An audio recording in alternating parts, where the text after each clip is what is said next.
Hey guys, Jan here, the Northview Model Shop. A little response to Dr. Cranky's latest video, Aftermarket. Here's my take on it.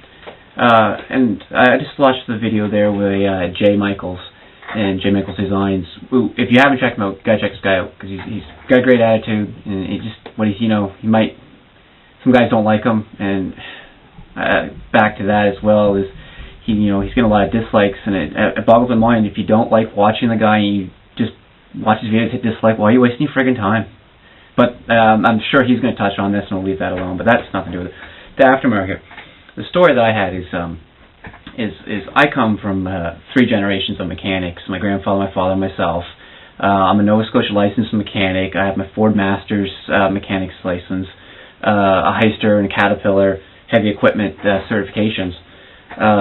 So I know when it comes to parts and repairing and aftermarket, and I look back at these kids now that are coming up who, like myself, got into it, and they know everything about everything, because all I do is rely on aftermarket parts. And I hope I won't offend anybody here, but these kids drive around their friggin' Hondas with fart cans this big around and big fancy $4,000 tires and wheels on it, and they think they're mechanics and they know everything. And they should have put their money into an engine performance kits, and they got to buy valve seals now because they burn the piss out of their cars, right? But they know everything, so you can't tell them nothing. And when it comes to modeling here, it's the same aspect I look at it is I'm not going to get into aftermarket parts because I haven't yet learned the basics of the modeling, right? So why would I go and spend, I have to look at this little motor here. I'm kind of proud of my little motor. It came with in a $10 kit, and I spent, when you break it down with what I had to buy, the wiring and stuff like that, I'm probably 30 cents in accessories into this, and it puts my time into this one motor. I could have easily gone and bought, I've seen them online, the $30 engine kit, and got this, but I didn't. It's you use what you have and use your skills what you have first, and then you work on building up to it.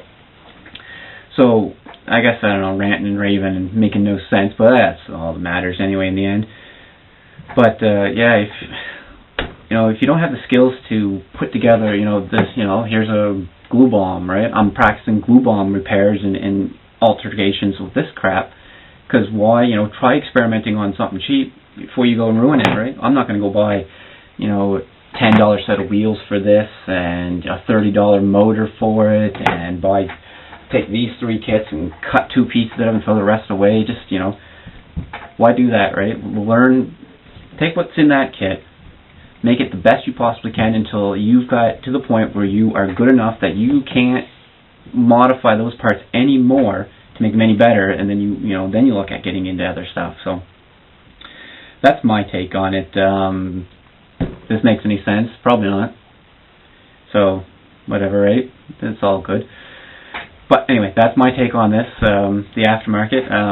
Nothing wrong with the aftermarket. Once if you are looking for something very specific to fit your creation, then yeah, sometimes you have to turn to aftermarket. But why spend extra money on buying the fancy stuff when you take the time and enjoy the hobby and modify, say, something you already have and make it fit what you already got, right? But anyway, I'm not against the aftermarket. I'm not really for the aftermarket. Jay Michaels, in one of his last video there, he touched on, money, and it's true. You're not going to go into debt for a hobby that there's no need for it, right? So, I know he mentioned there about some videos that he did way back in his early days. I think he's got about 100 videos now, and he's touched on not having a lot of money when he first started, and these techniques on how to model cheaply and get the series, the end result will be the same as a very expensive kit. So I want to check these out, because I have not yet been able to go back into his archives and check those out, but I'm going to check them out, and I suggest you guys check his stuff out too. And if all else fails, back to Jay Michaels, if all else fails, just go hit the dislike button, because I know he really likes those guys. So anyway, guys, take it easy.